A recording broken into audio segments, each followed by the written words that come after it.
we're back in the booth, and it wasn't like 5 months later. I think that we're going to count this as a win to get 2 episodes done in like 2 weeks.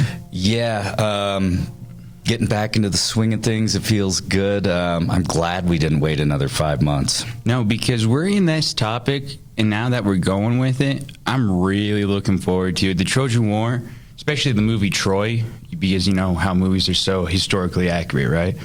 But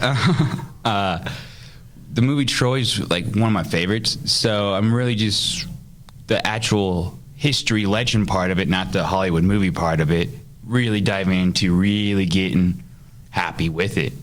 Heck yeah. Because we are on time crunch, because playing time got busy for me. Let's get started. All right, let's do this. We are in episode 22 of Learning and Stuff, the podcast. The podcast. And as you know from last time, we started seeing why the Trojan War would take place. Paris of Troy, the Prince of Troy, stole Helen from King Menelaus, and he got very upset about that, as most people would. Absolutely, and it just so happens that Menelaus' brother is Agamemnon, the king of kings in Greece at this point, so not good. And the guy who just kind of wants to rule the world. So, now that the humans have chosen sides, because we talked about how Menelaus and Agamemnon had a fleet that had more people in it than flowers and leaves in springtime. That's a lot. Thousands of ships just sailing north towards Troy saying, we are going to burn down this city, we're going to destroy it. And Troy's being like, we got some pretty good walls, we got some pretty good fortifications, we're good. Paris and his brother Hector aren't happy because Hector's blaming Paris for this impending war, and Paris is just like, I'm in love, dude. Yeah, he's just, he only has eyes for Helen, and he doesn't care at this point. And because even though the gods stay out of things, they don't. They never do. They began to pick sides as well. So now we're starting to look at, okay, who is picking whose side? Who's going to kind of go in and be that force to help turn the tides of war? And of course, they have to do this without Zeus knowing, because Zeus set that law a long time ago. Gods don't interfere with human beings, even though he interferes all the time too. Yes, hypocrite. Yep. And so for the Trojans, on the side of Troy, we have Apollo. He built the city of Troy. He doesn't want that destroyed. Absolutely not. They have Artemis, because Artemis is Apollo's twin, and the twins rely on each other. Absolutely. You know, twins are close. They actually like each other. And then finally, Aphrodite. Why? Because Paris chose her, and she's the one who kind of created this whole mess, so probably should back up what she started. Absolutely. On the Greek side, you have Hera and Athena. So why are they on the Greek side? Oh, yeah.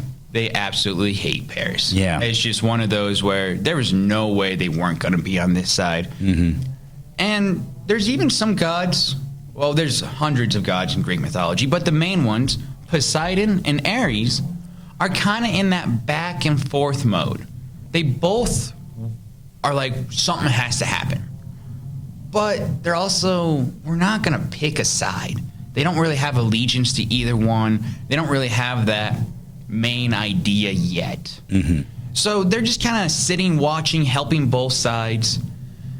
And the war begins. If you have read the Iliad, which I have not, but I have seen enough historical stuff, I've done my research, the war was basically a stalemate. Yeah, it gets kind of boring actually reading, or like I've been watching a series about it. It's just back and forth. Nobody has the advantage. Lots of people are dying. It's like a 10-year siege. So the Greeks land on the banks of Troy, and they just kind of set up around the city of Troy. But like we said, the city of Troy is one of the strongest has the biggest, strongest fortified holds that you can have. Yep. And they're just sitting there like, well, you're not hurting us, so we're not going to try to hurt you, so to speak, and put us in a bad spot. So they're just kind of in that let's just see what happens mode. And it goes on for 10 years. Yeah, that's a long time. A lot of people dying, a lot of widows at this point, getting into the war. And plus, anytime Troy does try to attack the Greeks to push them away, Achilles is just too strong. Mm-hmm. There's a reason why he's called one of the best warriors of all time, the greatest warrior, because he just was defeating the Trojans time and time again. And those Trojan walls just protected Apollo, Poseidon. They built those walls, so it is like strength of the gods. Every time a Greek wave hits it, it's the wave that breaks, not the wall. Yeah, and even though Achilles is so amazing, at different points in this war, he's kind of taking a time out, playing his lyre in his tent, and they can't convince him to he's got this thing going on with Agamemnon, he's any authority figure, to be honest. Yeah, any authority figure. He's a king, and he doesn't like Achilles is a king, and he doesn't like that Agamemnon views himself as superior to the other kings, I think. No, and Achilles just has that ego of, you need me, I don't need you. Mm-hmm. So sometimes he's in his tent not fighting, believe it or not. And so that's stalemate, but in the 10th year, a plague hits the Greek camp. Mm-hmm. And for those of you who know what plagues are, it's devastating, especially not even having nearly the modern medicine we have today, but 4,000, 5,000, 6,000 years ago, where it just wiped out that camp. Disease runs rampant throughout. Many soldiers are dying. The plague is caused by Apollo. He's the god of many things, many, many things, and you might forget he's the god of plagues. He's mad that the Greeks are attacking his city. He's like, this is mine.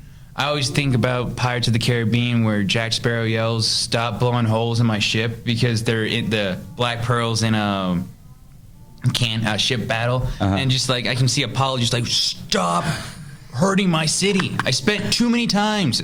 Heck yeah. And so he starts that plague. And then Apollo starts firing his arrows at the people. And those are the ones who are struck. Those are the ones who die. Just stop this plague, because Agamemnon, Menelaus, the kings, the group of people are like, we've got to figure something out. We got to stop it. So Agamemnon thinks, you know what? I have to give back the priestess that he's captured. Yes. Because earlier in the war, he was the king of kings, and he gets to take any prize, whatever he wants, whenever he wants. Achilles, to the victor goes the spoils. Achilles is attacking, destroying different outside the city wall things, and they captured some of the priestess of Apollo.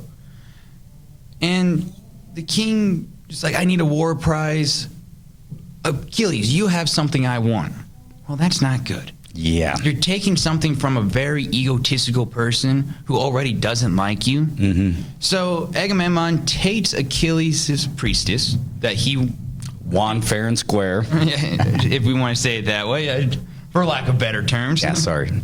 And then Achilles gets beyond mad, no longer fights. Greece is feeling disrespectful because Achilles is feeling disrespectful, and they're just back and forth arguing. So now all of a sudden they're arguing within themselves. Mm-hmm. So not only are they dying from sickness, but they're also butting heads with two, Agamemnon, the leader, and Achilles, the best soldier.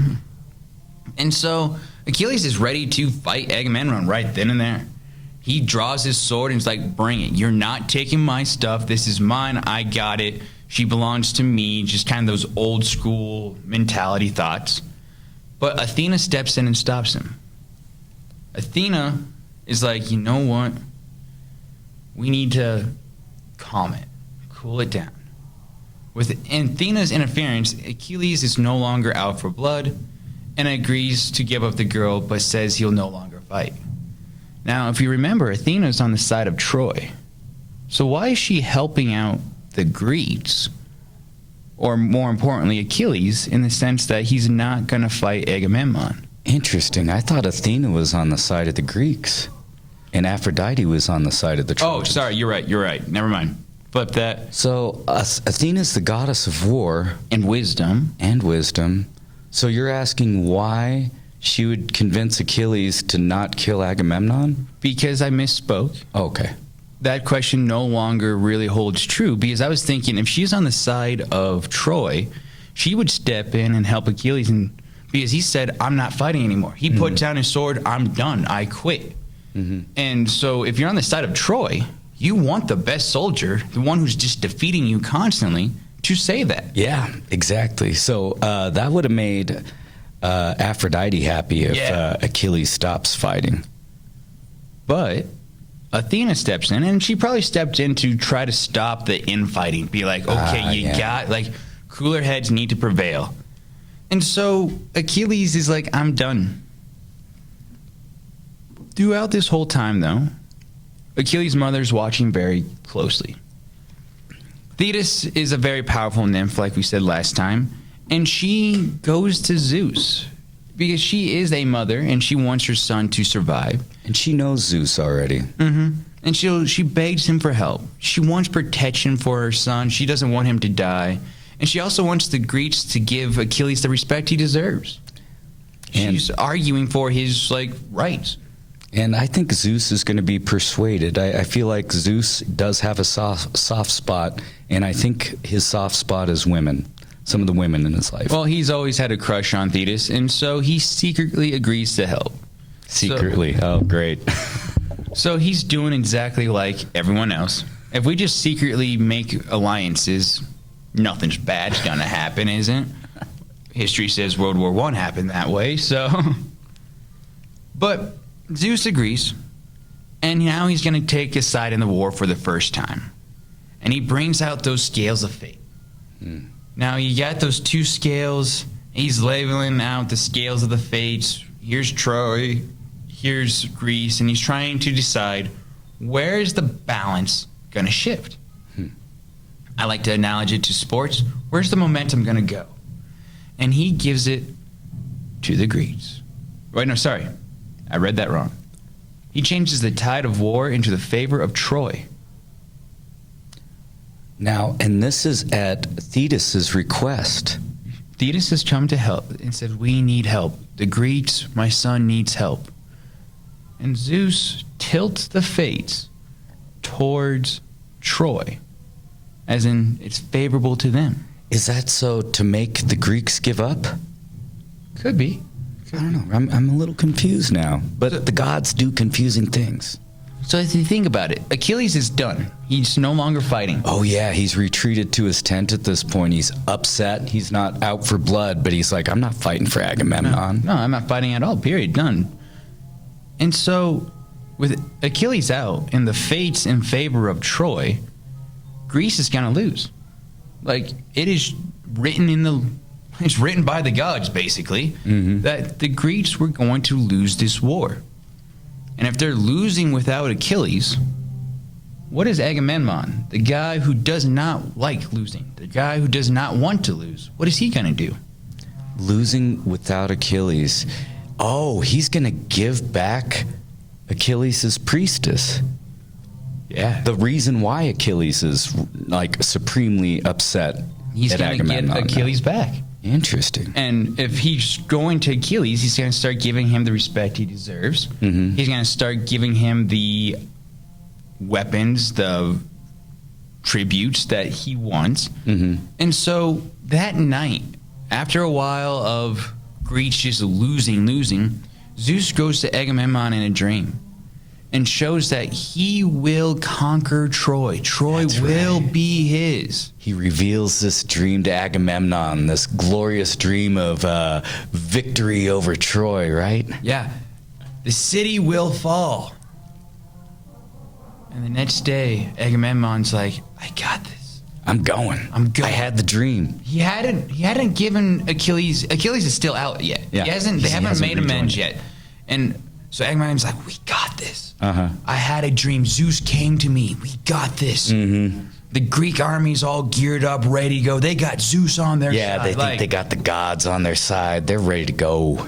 Even better, the Trojan army is outside the city. This army that is so grand and just hiding behind the walls is ready to meet the bigger, better, badder army of Greek. So it's like just there for picking. Yeah. So they're like, oh my goodness, this is ours. even the gods are ready for war. I feel like this is a trap. The gods on both sides are gearing up, their weapons ready. Zeus steps in. No, we don't do anything. Step back, watch. Remember the rules, guys. Yep, Zeus already pulled the strings. He's puppet master, and the last string he has to pull is make sure the gods don't interfere with his plan. So he's like, we gotta sit back, we gotta watch. We don't interfere with humans. And so, the battle ensues. Blood everywhere. People are dying. It is one of those battles that history writes about. It is just turning the tides of war. It is like just destruction, death everywhere. Then, in the middle, Menelaus and Paris meet. Now, if you don't remember, Paris kind of started all this, and Menelaus was the Spartan king that used to be with Helen. So, yeah, these two were bound to meet at some point. It was like it was written in the fates, written in the stars. And you know what? I think that's a good cliffhanger. Let's leave it off on that. Yeah, that's a good cliffhanger. Who will win this epic battle? Well, I'm just assuming, they're going to meet, but we don't want to give away too much. Because, like all good movies, all good shows, usually the minute when the two foes lock eyes, it fades to Credits. black, go to commercial, go to credits, stuff like that. So we're not going to go to credits because we talk forever. We will later, but in this week or so before episode 23 comes out, so our next one, who do you think, what's going to happen? Do you think the gods are going to honor Zeus's wish of saying, no, we're staying out? Why do you think the gods chose the side that they did? Does it make sense that they did? Why do you think Zeus is staying so neutral? Why do you think for 10 years Zeus is like, no, we don't step in? Just kind of some thought process about the beginnings of this war, because for the first 10 years, there wasn't really a war. Yes, people died. Yes, the fighting happened, but it was a siege, and it was just, I would say, boring in the sense that, now I'm not saying sieges or lockdown like that's boring. I'm just saying story-wise, myth-wise, a 10-year siege isn't much to promote or show about. No, I suppose not. I picture a lot of people dying during the siege, but you make a good point that a lot of people were the Trojan army was within the city walls for a lot of the siege, of course. But yeah, sometimes I feel like Troy would go out on the attack. But yeah, a 10-year siege, that's a long time. Usually with a 10-year siege, you can kind of, take all a city's resources completely away from them, and the city's just going to give up. Yeah. But not the Trojans. Because, I look at the war I know best with kind of like siege or stalemates would be World War I. And that one only lasted 4-ish years. Now, granted, the weapons were different. But it was still sometimes you just got to think, wouldn't you just want to do peace talks? Probably. But, the Greeks don't really seem like that type of I mean, if we talk like Troy. Well, Troy, too. Be like, you know what? This is exhausting. This is tiresome. They did wrong Greece by stealing Helen. But it was one person, and you can work some deal out. Now, Menelaus and Agamemnon are probably not the most rational or logical people to agree with or talk with. But I still feel like they could have done something to make a 10-year siege not 10 years. Yeah. But then again, if you're writing a story and legend, 10 years sounds a lot cooler than 3.5. That's true. And then, you picture like the Peloponnesian War, 25 years. They must have been pretty evenly matched as well, Athens versus Sparta. So your homework was why or how do the gods choose sides? Look at the sides. Look at who's turning the tides. Which god do you think is gonna actually make the biggest difference? We've talked about the gods before, stuff like that. Absolutely. Well, that leaves one last thing to do then. If the kids got their homework and we've gotten through our outline, what do you want to do? Some spelling with Langle? I never want to spell, but Let's bring it on. I have a good feeling about today. Yeah, I told him that I gave him a semi-difficult one and an easy one. He's like, none of them are easy. None of them are easy. But he's feeling good. Did you eat your Wheaties this morning? Does that mean anything to people anymore? No, I don't eat breakfast. All right. So, spelling with Langle. We got 2 words, and they both have to do with war. The first word is something I associate with part of the cost of war. I'm just going to go ahead and say it. Annihilate. Annihilate. So, annihilate means to pretty much destroy in its entirety. Annihilate. Yes, I want to say there's an H in it somewhere. Annihilate. He has seen the word fairly recently. He might have that photographic memory, so he's trying to... I have a photographic memory. I just don't have any film. Annihilate. A-N-N-I...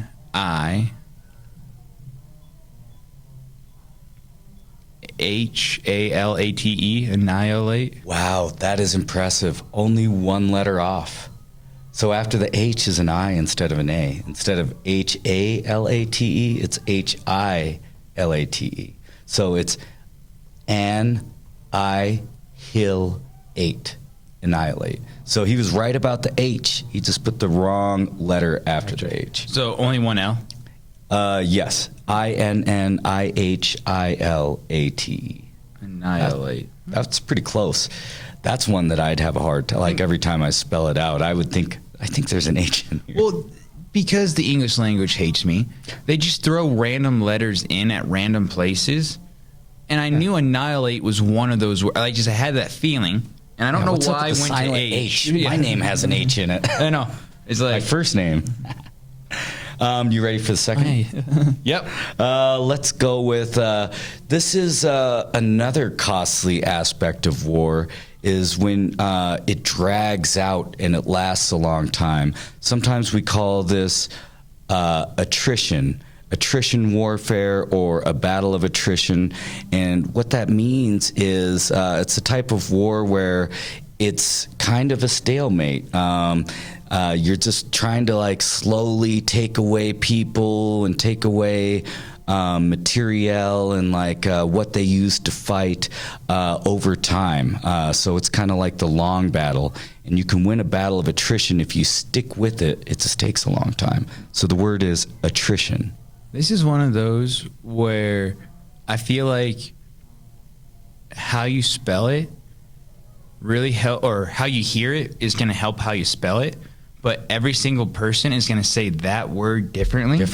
Attrition. Yeah, like attrition. Some might emphasize space attrition or how it's just some words, the emphasis or where you put the syllables on, or not the syllables, the emphasis of what syllables might really change the entire thing. Absolutely.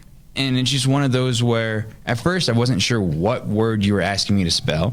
Then I'm like, are you saying is attrition or is it attrition? And now it's attrition.